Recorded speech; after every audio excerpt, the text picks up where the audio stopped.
محمد وعلى آله وصحبه أجمعين. أما بعد أعوذ بالله من الشيطان الرجيم. بسم الله الرحمن الرحيم.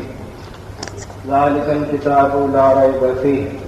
صدق الله مولانا العظيم وصدق رسوله النبي الأمي الكريم. ونحن على ذلك لمن الشاهدين والشاكرين والحمد لله رب العالمين. واجب احترام علماء ملت اسلامیہ محترم بزرگ نوجوان ساتھی بچوں قابل احترام اچھے ماں اور بہن، آئیے ہم سب سے پہلے حصول خیر برکت کے لیے اپنے ہی نہیں سارے جہانوں کے آقا والا جناب احمد مجتبی محمد مصطفیٰ صلی اللہ تعالی علیہ وسلم کی بارگاہ پہ سلام دیں. حصول خیر برکت کے لیے ہدیہ درود پاک پیش کر دیں. اللهم صل على سيدنا وسيدنا مولانا محمد المعدن الجود والكرم وآله الكرام وابنه الكريم وبارك وسلم صلاة وسلام عليك يا رسول اللہ یا نبی اللہ یا حبیب اللہ. ایک زمانہ تھا کہ میں اسٹیج پر تقریر کھڑے ہو کر کیا کرتا تھا، اگر کرسی رکھ دی جاتی تو ہٹا دیا کرتا تھا، اور اب بڑھاپے کی منزل ہے، بیماریوں نے کمزور کر دیا، بغیر کرسی کے تقریر نہیں کرتا. کرسی میں نے خود منگوائی تھی، لیکن کرسی لگ جانے کے بعد خیال آیا کہ ایک آل رسول وہ نیچے بیٹھے اور میں کرسی پر بیٹھ کر تقریر کروں. میری غیرت ایمانی نے اس کو گوارا نہ کیا. ہٹا دو کرسی پر نہیں بیٹھیں گے، ان کے قدموں میں نہیں بلکہ جہاں وہ جوتیاں اتارے وہاں اگر جگہ مل جائے تو ہمارے لیے سعادت، ہمارے لیے ایک بختی، اور ان کی موجودگی میں ہم کرسی پر بیٹھیں یہ بے ادبی، اس لیے میں نے کرسی ہٹا دی. یہ ہمارے بھائیوں کا احسان ہے، وہ ایسے مقدس خانوادے کے شہزادے یہاں بلایا کرتے ہیں. اب یہ اپنے اپنے نصیب اور مقدر کی بات ہے، جو ان سے جتنا فیض حاصل کرے. بارش تو برستی ہے، لیکن آپ کو معلوم ہے کہ ہر جگہ فیض نہیں پہنچتا. حدیث شریف میں فرمایا گیا ہے کہ کچھ زمینیں ایسی ہوتی ہے کہ جو خود سیراب ہوتی ہے دوسروں کو بھی سیراب کرتی ہیں. کچھ زمینیں ایسی ہوتی ہے کہ وہ خود تو سیراب ہوتی ہے لیکن دوسروں کو سیراب نہیں کر پاتی. اب کچھ زمینیں ایسی ہوتی ہے نہ خود سیراب ہوتی ہے نہ دوسروں کو سیراب کرتی ہے. یہ زمین کی 3 قسمیں سرکار صلی اللہ علیہ وسلم. اب بارش کا پانی تو ہر زمین پر برابر برس رہا، بارش کا پانی ہر زمین پر برابر برس رہا. اب یہ اس کی صلاحیت پر منحصر ہے کہ وہ اس پانی سے خود بھی فیض اٹھائے، دوسروں کو بھی فیض پہنچائے. یا دوسروں کو فیض پہنچا سکتی ہو تو خود تو کم از کم فیضیاب ہو جائے. اور اگر یہ بھی نہیں تو سمجھنا اس کی بد نصیبی ہے. اس کے آگے جو منزل ہے وہ بد نصیبی کی منزل ہے. آپ حضرات ایسے مقدس شہزادے کے بیان سے بھی مستفید ہوں گے انشاءاللہ. میری تقریر کے بعد وقت کم ہے اور حضرت آپ سے گزارش ہے وقت کا لحاظ کرتے ہوئے اب آپ پروگرام کو آگے بڑھائیے گا.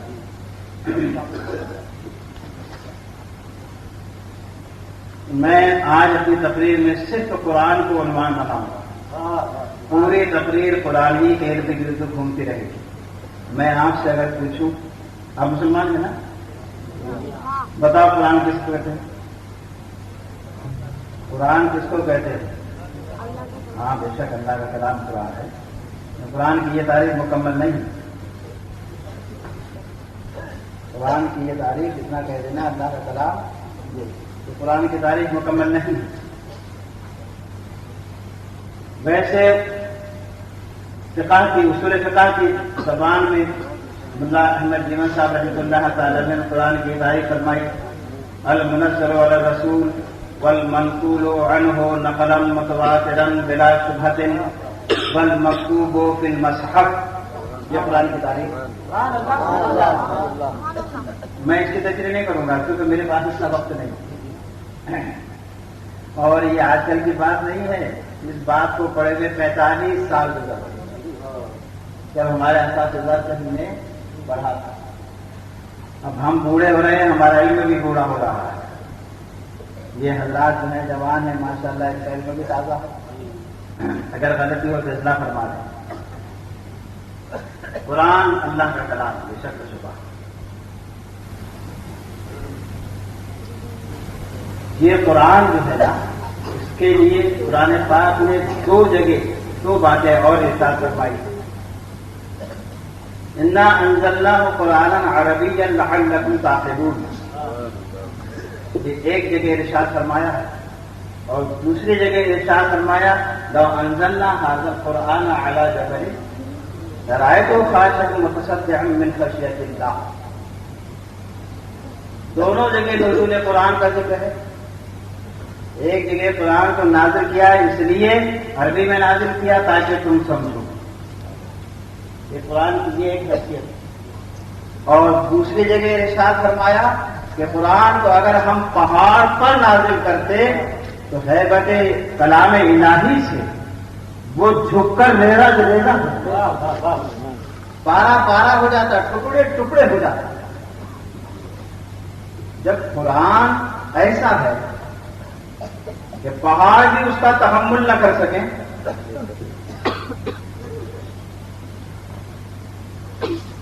تو پھر ذرا ہماری عقل میں کچھ اعتراض آئے.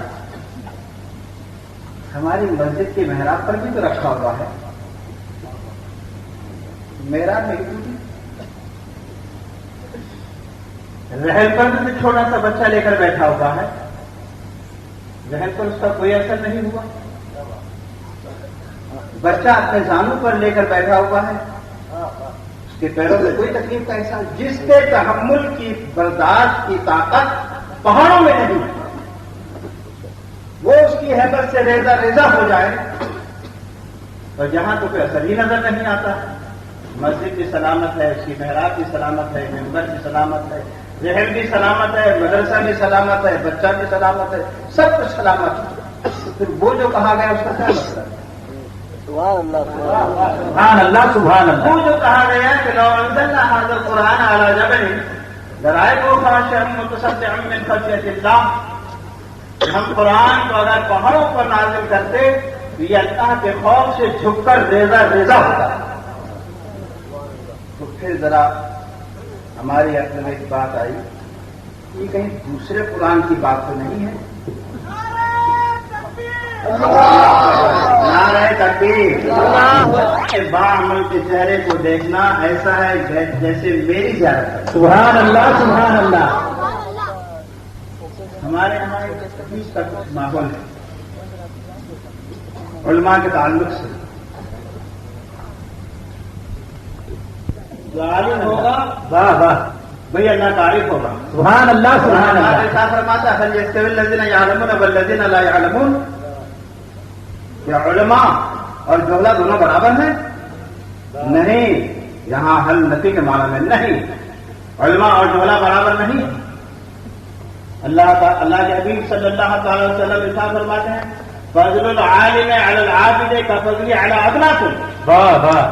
عالم کی فضیلت عابد پر ایسی ہے جیسے میری فضیلت تمہارے کمتر پر. سبحان اللہ سبحان اللہ.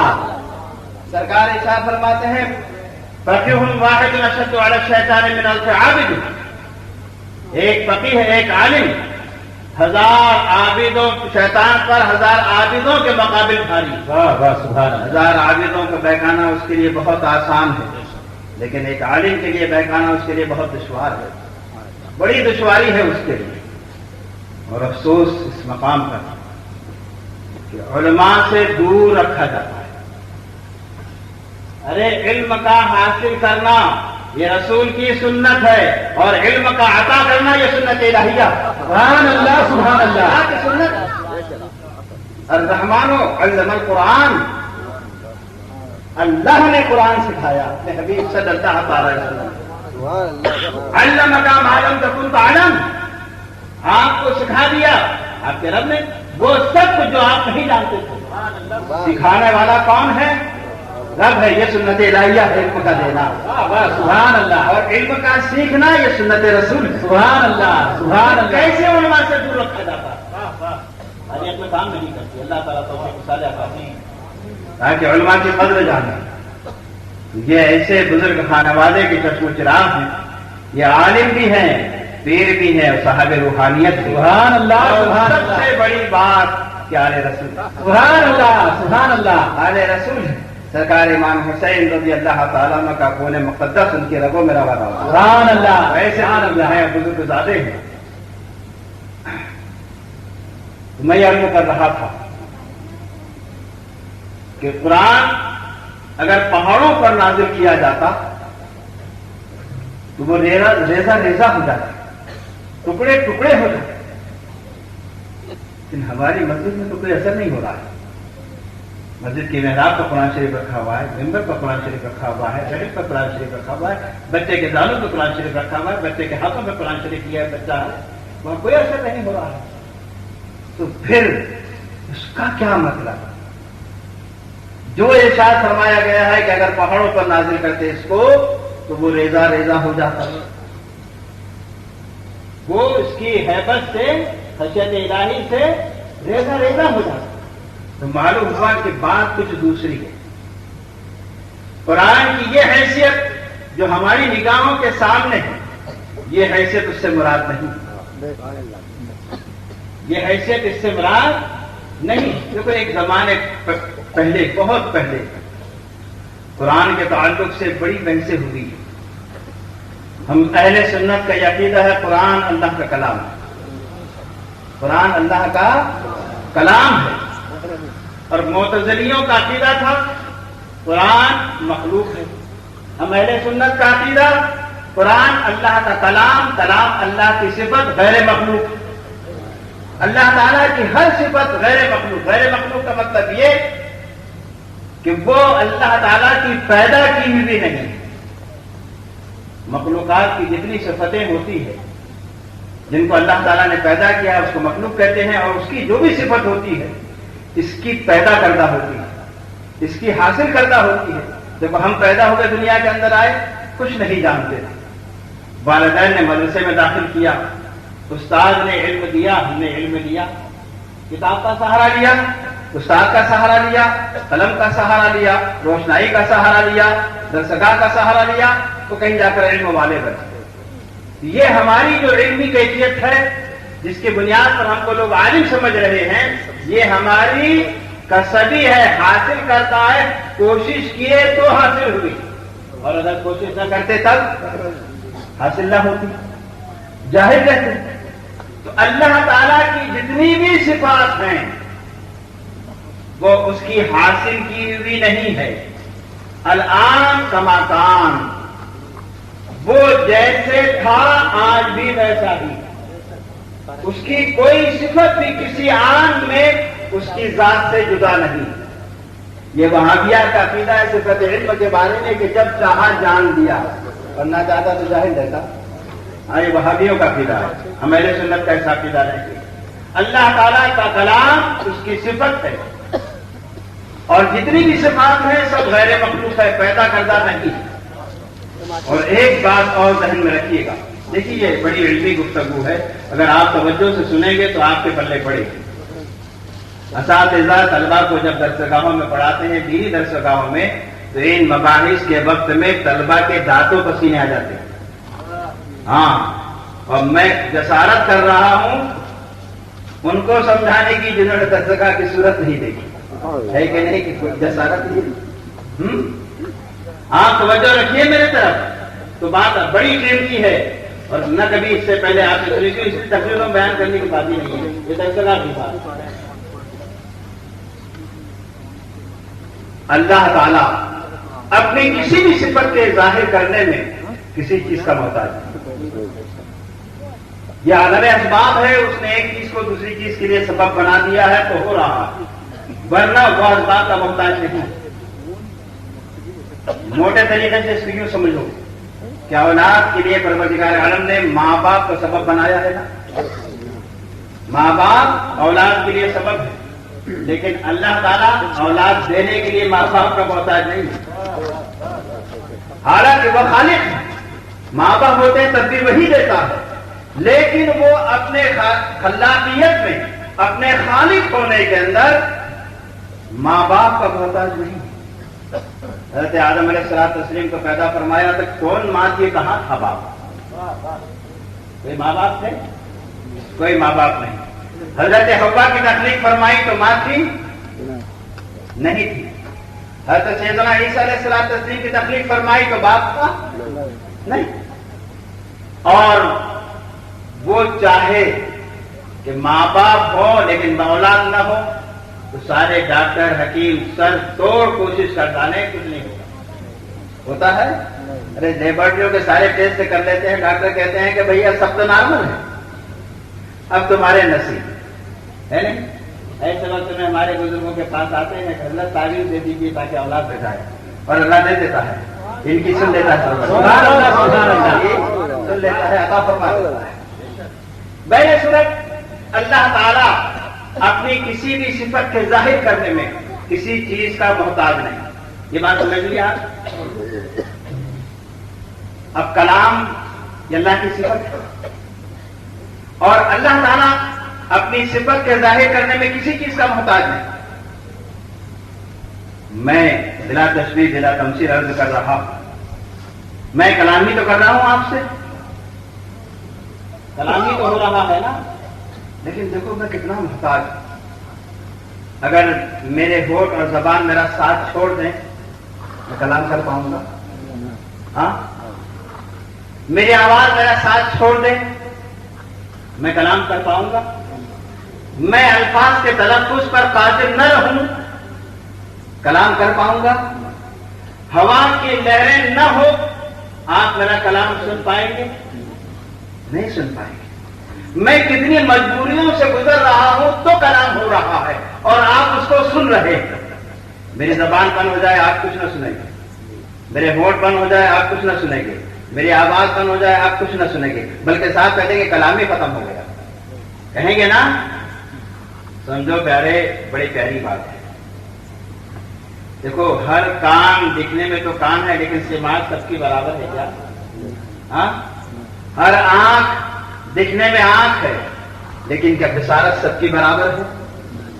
نہیں، بصارت سب کی برابر نہیں، کان سب کے برابر۔ دکھنے میں یکساں ہونا اس کا یہ مطلب نہیں ہے کہ حقیقت میں دونوں یکساں ہیں۔ ہم آپ سننے میں آواز کے محتاج، الفاظ کے تلفظ کے محتاج، ہوا کے ارتعاش کے محتاج، وہ لہریں جب کان کے پردے سماعت پر ٹکرائے گی تو اعصاب کے محتاج جو خطا آواز کو دماغ تک پہنچا رہے ہیں، اور اس میں سے اگر ایک بھی چیز قطع ہو جائے، بند ہو جائے تو ہم کچھ نہ سن سکیں۔ سنائی دے گا کچھ نہ سنائی دے گا۔ اللہ کلام فرماتا ہے، سنو ہمارے مقصد کی بات، اللہ کلام فرماتا ہے لیکن اس کا کلام بے آواز ہے۔ اللہ کلام فرماتا ہے لیکن اس کا کلام الفاظ سے پاک ہے، الفاظ نہیں ہے، آواز نہیں ہے، اور پھر کلام ہے۔ سبحان اللہ، سبحان اللہ۔ ہمارے کلام سے الفاظ اور آواز نکل جائے ہمارا کلام ختم۔ اللہ تعالیٰ کلام فرمائے الفاظ کا محتاج نہیں، آواز کا محتاج نہیں، اور ایسا کلام جس میں الفاظ نہیں ہے، آواز نہیں ہے، ایسے کلام کو جس کو ہم آپ کوئی مخلوق نہ سن سکے، مصطفیٰ صلی اللہ علیہ وسلم سے بات کرنا۔ سبحان اللہ، سبحان اللہ۔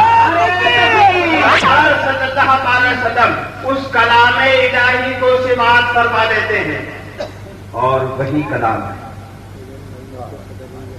وہ کلام جس کا نزول سرکار کے قلب پاک پر ہوا، وہ کلام اگر پہاڑوں پر نازل کیا جاتا تو ریزہ ٹکڑے ٹکڑے ہو جاتے۔ جس کلام کی برداشت اللہ کی صفت ہے اور اس کے صفات کا تحمل کس میں ہے؟ کون اس کی صفات کو برداشت کر پائے گا؟ ہے کس میں سکت؟ ارے پہاڑوں میں سکت نہیں ہے کہ اس کے کلام کو برداشت کر سکے، وہ ریزہ ریزہ ہو جائیں گے پہاڑ، لیکن یہ تو مصطفیٰ صلی اللہ علیہ وسلم کے قلب پاک کے تحمل کا عالم ہے کہ کلام الہی نازل ہو رہا ہے اور مصطفیٰ صلی اللہ علیہ وسلم مسکرا رہے ہیں۔ سبحان اللہ، سبحان اللہ۔ یہ تحمل ہے آقا مولا صلی اللہ علیہ وسلم کے قلب پاک کا۔ کلام ان پر نازل ہوا، کیا نازل ہوا؟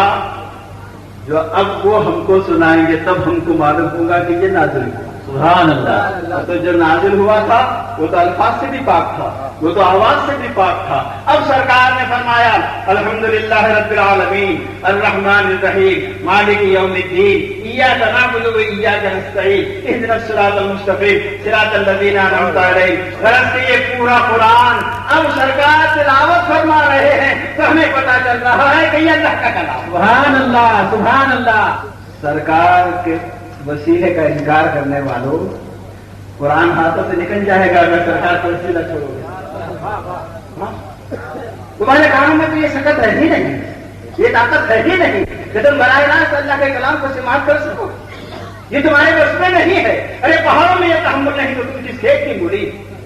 یہ تو سرکار صلی اللہ تعالی وسلم کا تمہیں اعزاز ہے کہ انہوں نے کلام الہی کو برداشت کیا اور پھر اللہ کے کلام کو اپنی زبان پاک سے ہم کو سنایا تو ہم نے جانا کہ یہ قرآن ہے.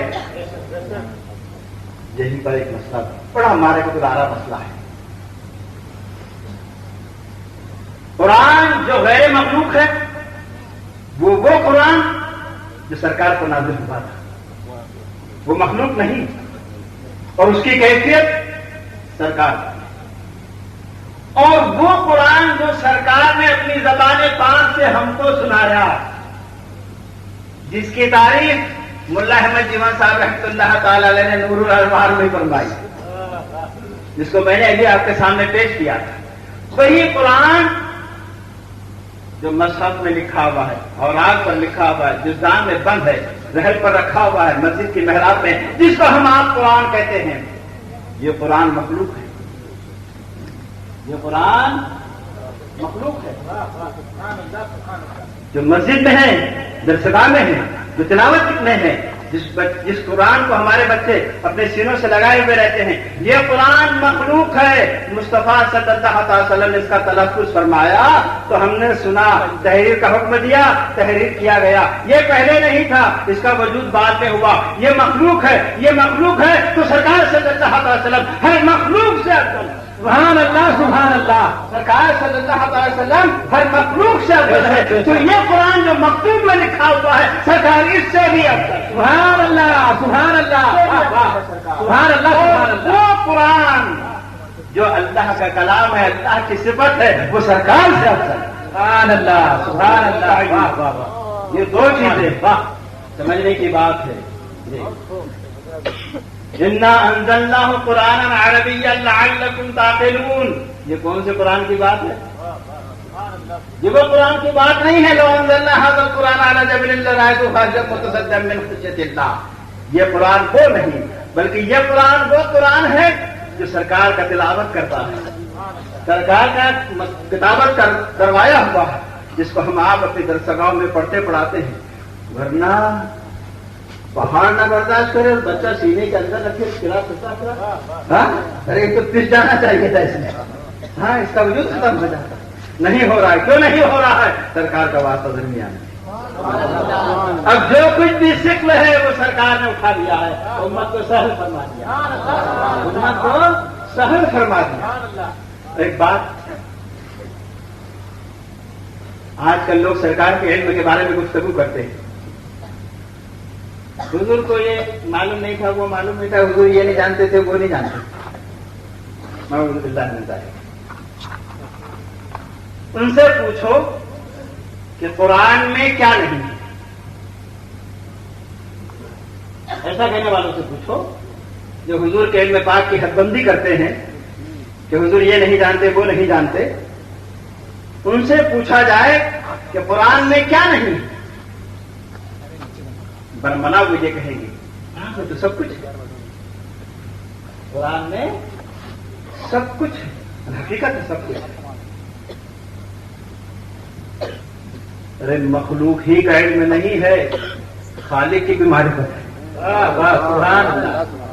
قرآن طبیان لکل شیء, ہر چیز کا روشن بیان ہے. لا رد ولا یابس الا فی کتاب مبین. خشکی اور تری کی کوئی چیز نہیں ہے جو اس کھلی کتاب میں نہ ہو. یہ ہر چیز کا روشن بیان. قرآن ہر چیز کا روشن بیان, ہر چیز کا علم اس میں. اب ہر چیز میں کائنات کی ہر چیز آئی کہ نہیں آئی؟ ہاں, زمینوں کی بھی آ گئی, آسمانوں کی بھی آ گئی, خشکیوں کی بھی آ گئی, تریوں کی بھی آ گئی, ہے نا؟ ہر چیز اس میں ہے. اور جب ہر چیز اس میں، ہر چیز کا علم اس میں ہے، تو جو اس کے معلم ہیں، جو اللہ کی طرف سے اس کی تعلیم پر مقرر کی ہوئی ذات ہے، اس کو بھی تو ہر چیز کا عالم ہونا ضروری ہے نا؟ ہاں، ورنہ یہ تو بڑی عجیب بات ہو جائے گی کہ اللہ تعالیٰ نے کتاب تو ایسی عطا کی کہ جس میں ہر چیز کا علم ہے، لیکن معلم ایسے آدمی کو بنا کر بھیج دیا جو کچھ جانتا ہے کچھ نہیں جانتا، تو پھر نزول قرآن کا کوئی فائدہ؟ جب قرآن میں ہر چیز ہے، اور قرآن دعویٰ کر رہا ہے کہ اس میں ہر چیز کا بیان ہے، تو جو معلم قرآن ہوگا وہ بھی ہر چیز کا عالم۔ اب ایک بات ہے، ہمارے استاد گرامی مفتی مجھے ویسے صاحب اللہ شاگرد کی محرومی کی کچھ باتیں بتاتے ہیں۔ حضرت دوران درس ایک مرتبہ ہم کو بتایا تو اس وقت کی بات ہے، ابھی تک یاد ہے کہ شاگرد 3 قسم کے ہوتے ہیں۔ ایک ہوتا ہے بانس کے جیسا کہ تھوڑا سا چیرو بہت زیادہ پھٹ جاتا ہے۔ بات کیسی ہوتا ہے نا کہ ذرا سا منہ پر آپ نے ٹھوکا دیا، اتنا ہی نہیں چلے گا جہاں ٹھوکا لگا ہے، بلکہ بہت زیادہ پھٹ جائے گا۔ اس کا مطلب یہ ہے کہ کچھ شاگرد ایسے ہوتے ہیں کہ تھوڑی سی سمجھاؤ تو بہت زیادہ سمجھ جائے، اور کچھ شاگرد ایسے ہوتے ہیں مثل زمین کے کہ زمین میں جتنا سبل طاقت سے مارو گے اتنا ہی ہول پڑے گا جتنا سبل موٹا تھا، ہے نہیں؟ سبل نکالو ہول اتنا کہ اتنا ہی۔ مطلب یہ کہ استاد نے جتنا سکھایا بس اتنا ہی سمجھا، آگے کچھ نہیں۔ اور تیسرا جو شاگرد ہوتا ہے وہ ربر کے مثل ہوتا ہے۔ ربر کے مثل ایسا کہ ربر میں سوئی گھساؤ تو جب تک سوئی ربر کے اندر ہے ہول سراخ، جب سوئی نکال لو آپ ڈھونڈتے رہ جاؤں گے کہ سوئی کہاں مل جائے، پتہ نہیں چلے گا کہ کدھر ہول ہے کہاں سراخ۔ تو یہ درسگاہ میں جیسا گیا تھا ویسے گورا کے گورا واپس آ، ان کو کچھ نہیں ملا۔ شاگرد کے محروم ہونے کی وجہ کبھی ایسی ہوتی ہے کہ استاد باصلاحیت ہوتا ہے تو شاگرد میں صلاحیت دینے کی نہیں ہوتی۔ استاد میں دینے کی صلاحیت ہے لیکن شاگرد میں لینے کی صلاحیت نہیں۔ کبھی ایسا ہوتا ہے کہ شاگرد میں لینے کی صلاحیت ہوتی ہے لیکن استاد میں دینے کی نہیں ہوتی، ایسا بھی ہوتا ہے، تو شاگرد محروم رہ جاتا ہے۔ اور کبھی ایسا ہوتا ہے صلاحیت دونوں میں ہے لیکن استاد بہت جلاد ہے، بہت مزاج کا تیز ہے، ذرا سی بات برداشت نہیں کرتا، ڈنڈا ہاتھ میں لیتا ہے، شاگرد تو بھاگ کھڑا ہوتا ہے، تو بھی شاگرد سے محروم رہ جاتا ہے۔ اللہ تعالی نے حضور صلی اللہ تعالی علیہ وسلم کو معلم قرآن بنایا تو ہے لیکن تعلیم قرآن خود کی علم قرآن خود عطا فرمایا۔ الرحمن علم القرآن، رحمان جل جلالہ و عما نوالہ نے قرآن سکھایا اپنے پیارے حبیب صلی اللہ تعالی علیہ وسلم کو۔ اب میں ایک سوال آپ سے پوچھوں، قرآن جیسی کتاب کی تعلیم کے لیے، اس کے علوم و معارف کے لیے خدا کی خدائی میں سرکار صلی اللہ تعالی علیہ وسلم سے بہتر اگر کوئی ذات ہوتی تو اللہ تعالیٰ اس کا انتخاب فرماتا۔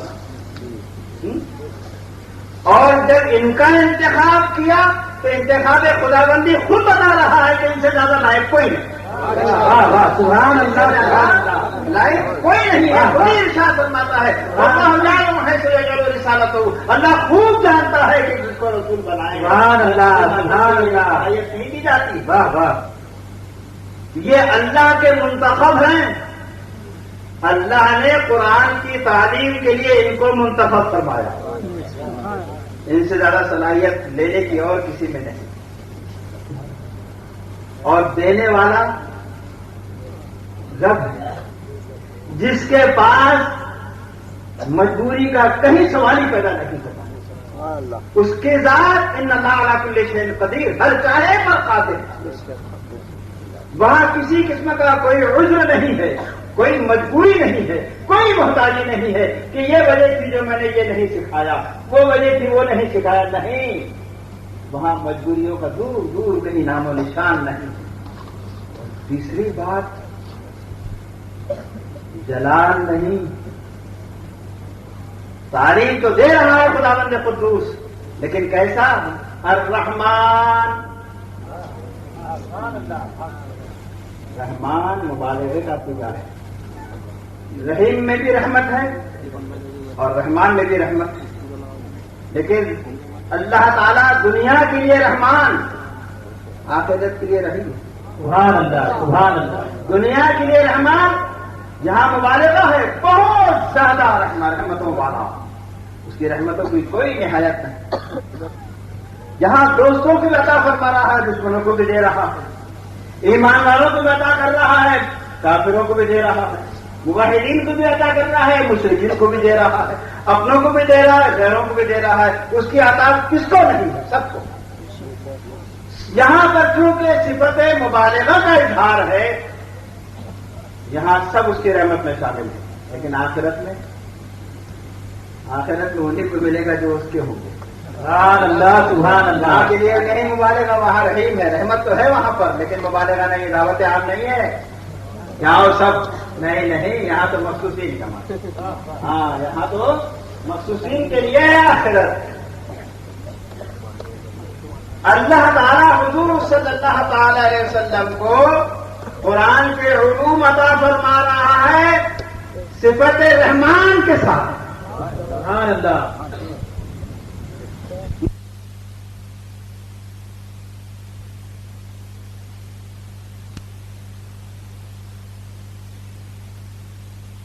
ہر چیز کا روشن بیان ہے، قرآن میں ہر چیز کا علم ہے، اور اللہ تعالیٰ نے علوم قرآنی سرکار صلی اللہ علیہ وسلم کو سکھائے ہیں، تو کون سا علم ہے جو سرکار کو حاصل نہیں ہے؟ تم کہتے ہو یہ نہیں جانتے، وہ نہیں جانتے، ارے ہم تو الٹ یہ سوال تم سے پوچھیں گے کہ تو بتا سرکار کیا نہیں جانتے؟ سبحان اللہ، سبحان اللہ۔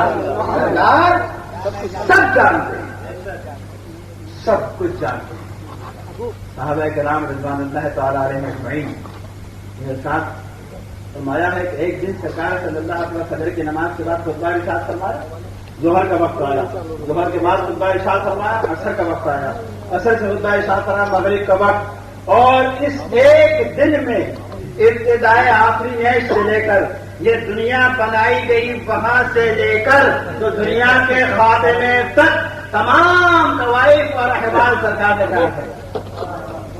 حتیٰ کہ جنتی جنت میں داخل ہو گئے اور جہنمی جہنم میں، کون سی بات ہے جو سرکار کو چھپی ہے؟ ہاں، حضور صلی اللہ علیہ وسلم معراج میں تشریف لے گئے،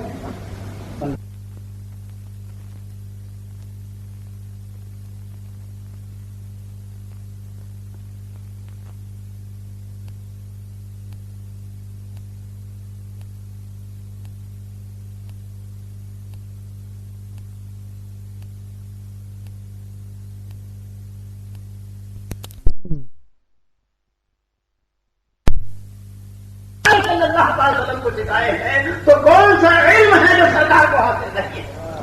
تم کہتے ہو یہ نہیں جانتے، وہ نہیں جانتے، ارے ہم تو الٹ یہ سوال تم سے پوچھیں گے کہ تو بتا سرکار کیا نہیں جانتے؟ سبحان اللہ، سبحان اللہ۔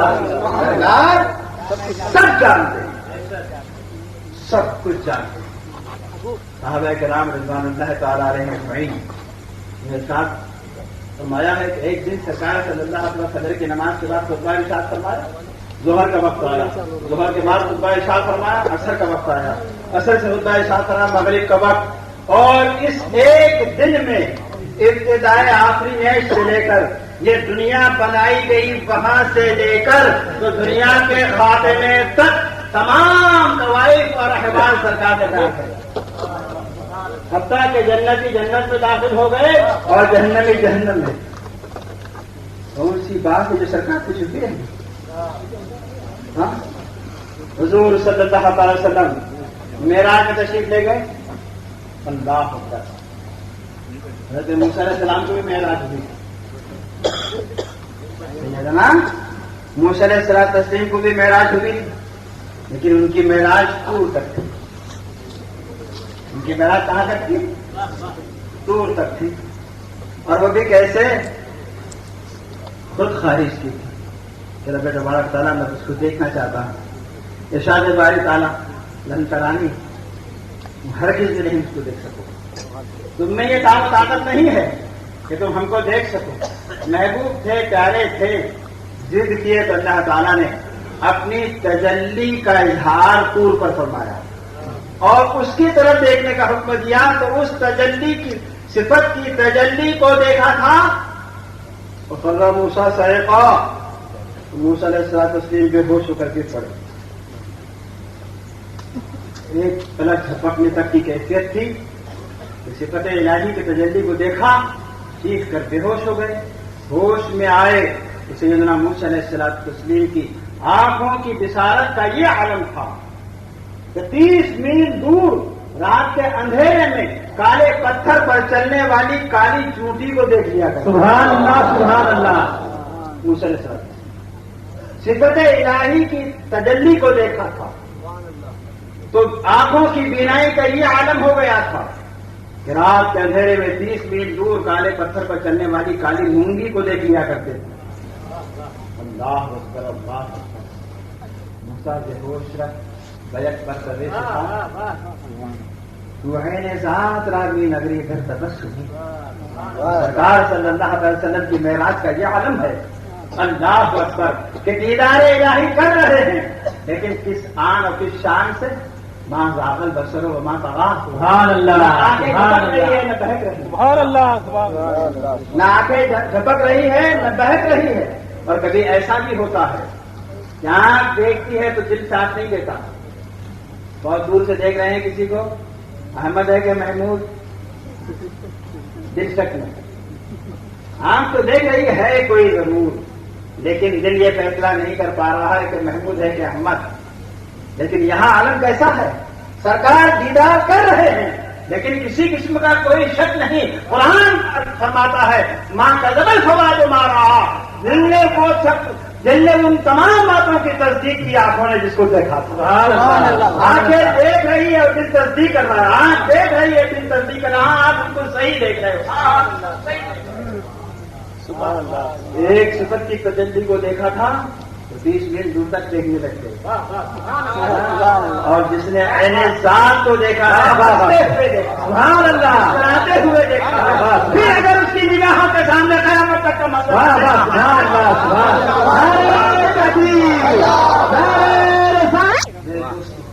قرآن سرکار جو علم کتاب والحکمہ، قرآن کے معلم ہے من جانب اللہ، اللہ کی طرف سے اللہ تعالیٰ نے خود ان کو علوم قرآنی عطا فرمائے. اب کتنا دیا؟ دینے والا جانے. کتنا لیا؟ دینے والا جانے. بیچ میں یہ تیسرا حد بندی کرنے والا کون؟ اس کو تو کچھ خبر ہی نہیں بیچارے کو، اور یہ کہتا کہ یہ دیا تھا وہ نہیں دیا تھا، یہ لیا تھا وہ نہیں دیا تھا. یہ تیرا وجود ہی نہیں ہے پیارے. تو کہاں کس کھیت کی بولی ہے؟ سرکار صلی اللہ علیہ وسلم وہ سب. اسی لیے تو ہمارے بزرگ فرماتے ہیں کہ سرکار صلی اللہ علیہ وسلم سرکار ہی کا خود نشان ہے. جب معراج میں تشریف لے گئے تو پروردگار عالم نے اپنا دست قدرت سرکار صلی اللہ علیہ وسلم کے دونوں مبارک کندھوں کے بیچ پر رکھا. سبحان اللہ، سبحان اللہ. وہ وجہ تو ہوں بردہ بین صدیہ. سرکار صلی اللہ علیہ وسلم ارشاد فرماتے ہیں تو اس دست قدرت کی ٹھنڈک کو میں نے اپنے دونوں سینوں کے بیچ میں محسوس کیا. اس دست قدرت کی ٹھنڈک کی ایسی برکت ہوئی وہ علیم کو علوم الاولین والآخرین، میں نے اگلے اور پچھلوں کے تمام علوم کو جانا. اگر تمام علوم سرکار تو منکشف ہو گئے دست الہی سے، تب کون سا علم باقی رہ گیا؟ علم رسول سے. علم رسول میں تو ہر چیز کا علم ہے. اسی لیے ہمارے بزرگ فرماتے ہیں کہ سرکار صلی اللہ علیہ وسلم کو اللہ تعالیٰ نے ماں کانا و ماں یکون کا علم عطا فرمایا. جو کچھ بھی تھا وہ سب بھی سرکار جانتے ہیں اور جو کچھ ہونے والا ہے اس سے بھی سرکار واقف ہے. اگر ایسا نہ مانو تو پھر بتاؤ کہ قرآن میں کیا نہیں. جو نہیں ہوگا وہ سرکار نہیں جانے گا. امام محمد رضی اللہ تعالیٰ کے زمانے میں کسی نے قسم کھا لی تھی کہ میں اپنی بیٹی کو سب جہیز میں سب کچھ دوں گا. جب بیٹی کے بیانے کا وقت آ گیا تو پریشان ہو گیا کہ میں سب کچھ دوں گا، یہ قسم تو کھا لیا، زمینوں کی دے دوں گا، آسمانوں کی کہاں سے لاؤں؟ یہاں تو بادشاہ بھی بے بس ہے. اب میں کیا کروں کہ میری قسم سے میں باہر آؤں؟ امام محمد رضی اللہ تعالیٰ نے خدمت میں پہنچا اور عرض کی امام میں نے ایسی قسم کھا لی تھی، اب کیسے قسم پوری ہوگی میری؟ سرکار امام محمد رضی اللہ تعالیٰ نے شاگرد رشید ہے امام اعظم ابو حنیفہ رضی اللہ تعالیٰ عنہ کے ارشاد فرماتے ہیں تو اپنی بیٹی کو جہیز میں قرآن دے دے. سبحان اللہ. اپنی بیٹی کو جہیز میں قرآن دے دے. قرآن دے دیا گویا سب کچھ دے دیا، سب کچھ مل گیا. میرے دوستو قرآن میں نے آیت کریمہ کی تلاوت کا شرف حاصل کیا. ذالک الکتاب لا ریب فیہ، یہ عظیم الشان کتاب ہے، اس میں کوئی شک نہیں. کس بارے میں شک نہیں ہے؟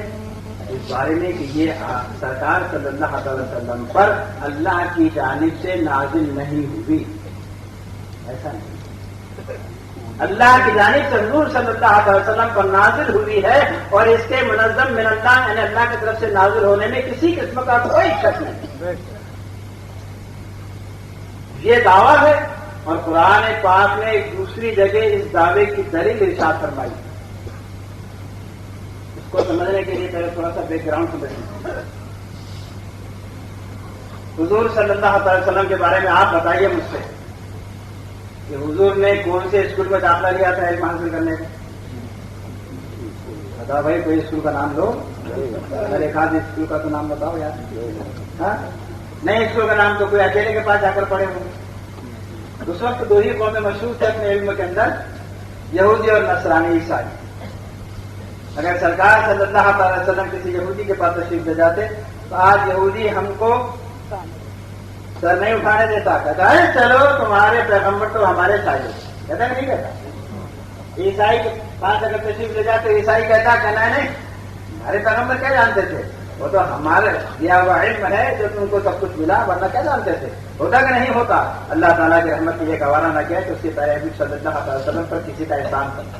ارے ان کا ہی نہیں، یہ بھی گوارا نہیں کہ کسی کتاب کا احسان ہو، یہ بھی گوارا نہیں کسی قلم کا احسان ہو، یہ بھی گوارا نہیں کوئی روشنی کا احسان ہو، یہ بھی گوارا نہیں کسی دستگاہ کا احسان ہو، نہ کوئی معلم کا احسان، نہ کسی مدرسے کا احسان، نہ کسی قلم کا، نہ کسی دوات کا، نہ کسی کتاب کی طرف.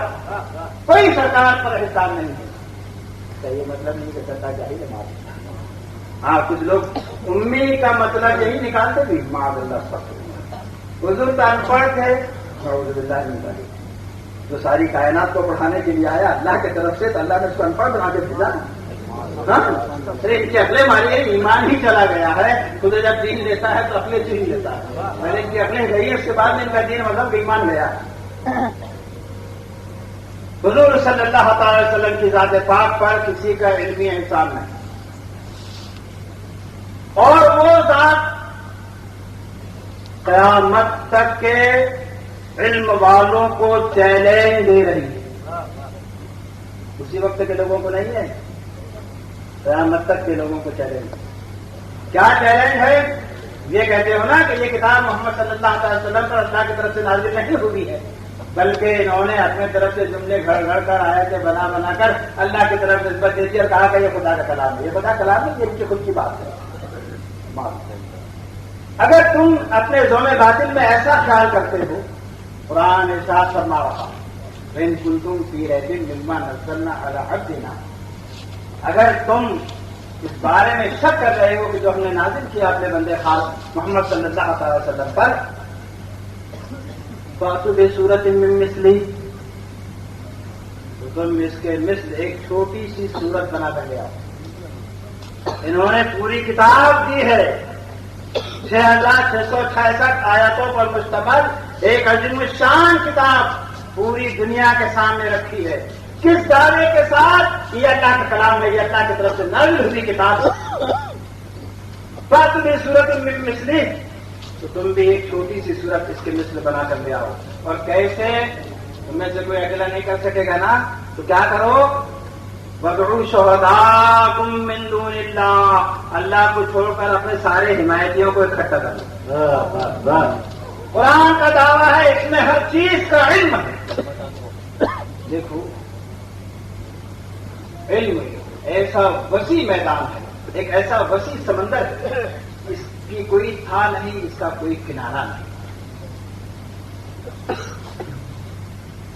ایک مثال دیتا چلوں. میرے بچپن میں ہمارے گاؤں کے اندر ایک وید یا ایک حکیم ہوا کرتا تھا جو سارے گاؤں کا علاج کرتا تھا. آنکھ والا ہے تو اس کا بھی علاج کر رہا ہے, کان والا ہے اس کا بھی علاج کر رہا ہے, زبان ہونٹ والا ہے اس کا بھی علاج کر رہا ہے, سانس کے درد والا ہے اس کا بھی علاج کر رہا ہے, پیٹ دکھنے والا ہے اس کا بھی علاج کر رہا ہے, ہاتھ پاؤں کے درد والا ہے اس کا غلط کے سر سے پاؤں تک کی تمام بیماریوں کا وہ معالج تھا, اور سارا گاؤں اس کے پاس آتا تھا, وہ سب کا علاج کرتا تھا. اس زمانے میں علم اتنا ہی تھا, لیکن تحقیق کا میدان کھلا.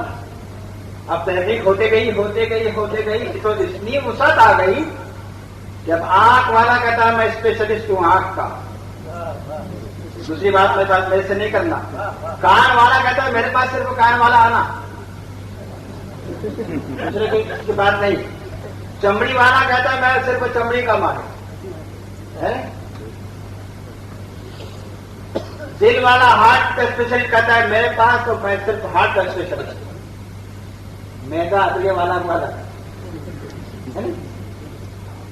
غلط کے جسم کے جتنے پارٹ ہے, جتنے اعضا ہے, جتنے حصے ہیں, ان سب کا ایک ایک اسپیشلسٹ ہے کہ نہیں ہے؟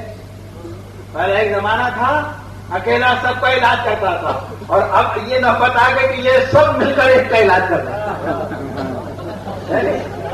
یہ سب مل کر ایک کا علاج کر رہا ہے. یہ علم کی وسعت ہے, اور ابھی اسی پر نہیں رکا معاملہ. ابھی نہ معلوم کتنی شاخیں علم کی اور تحقیق کے بعد ہمارے علم میں آتی چلی جائے گی. ہمارا علم وسیع ہوتا چلا جائے.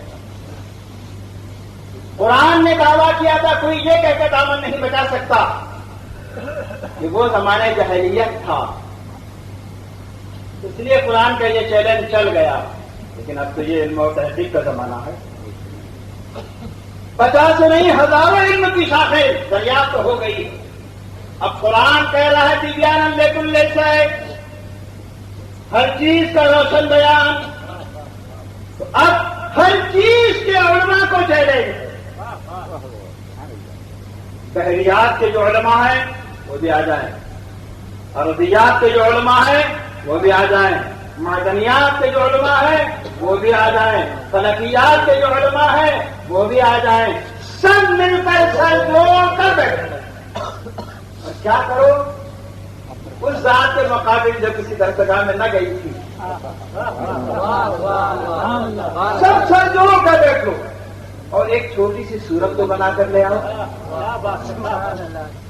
قرآن کہہ رہا ہے تو پڑھوں رن تو پڑھ, تم نہیں کر سکو گے, ہرگز نہیں کر سکو. فیصلہ اللہ تعالیٰ نے فرما دیا. ارے اسلام کی حقانیت کو چیلنج کرنا بڑا آسان راستہ ہے. دیکھو یورپ جو علم کا دعوے دار ہے, امریکہ جو علم کا دعوے دار ہے, رشیا جو علم کا دعوے دار ہے, جاپان جو علم کا دعوے دار ہے, ان سب کو چیلنج. آؤ اپنے تمام علوم کے ماہرین کو جمع کر دو, اور قرآن نے دعویٰ کیا اس میں ہر علم ہے تو تم ہر علم کے عالم ایک جگہ جمع ہو جاؤ. ایک ایسی ذات کے مقابل جو کسی درسگاہ میں نہ گئی, جس نے کبھی قلم ہاتھ میں نہیں پکڑا تھا, جس نے اپنے علم کے لیے کسی ورق کی کتاب کی ورق گردانی نہیں کی تھی. میرے دوست ایک بات ہے, ہم آپ اپنے علم کے حاصل کرنے میں ان تمام چیزوں کے محتاج ہے, لیکن اللہ تعالیٰ تو اپنی عطا میں کسی کا محتاج نہیں ہے نا. اس نے جو چاہا وہ سب کچھ اپنے پیارے حبیب صلی اللہ تعالی وسلم کو. سبحان اللہ, قرآن کا راز تم ہرگز نہیں کر سکو گے. قرآن دیکھو جس کے سامنے اپنے عاجز آ جائیں اس کو معجزہ کرتے ہیں, اس کو معجزہ کرتے ہیں. ہر ایک نبی کو معجزہ ضرور دیا گیا, رسول کو معجزہ دیا گیا, لیکن ان کے کسی معجزے کو باقی نہیں رکھا گیا. کیوں نہیں باقی رکھا گیا؟ اس لیے باقی نہیں رکھا گیا کہ ان کی دعوت کا زمانہ جو تھا وہ محدود تھا. ایک وقت کے لیے وہ داعی اور رسول بنا کر بھیجے گئے تھے. جب وہ وقت ختم ہو گیا دوسرے نبی اور رسول آ گئے, ان کو بھی معجزہ دیا گیا, لیکن ایک وقت مخصوص کے لیے. جب ان کا وقت ختم ہوا بعد میں دوسرے آ گئے, لیکن آقا والا صلی اللہ علیہ وسلم خاتم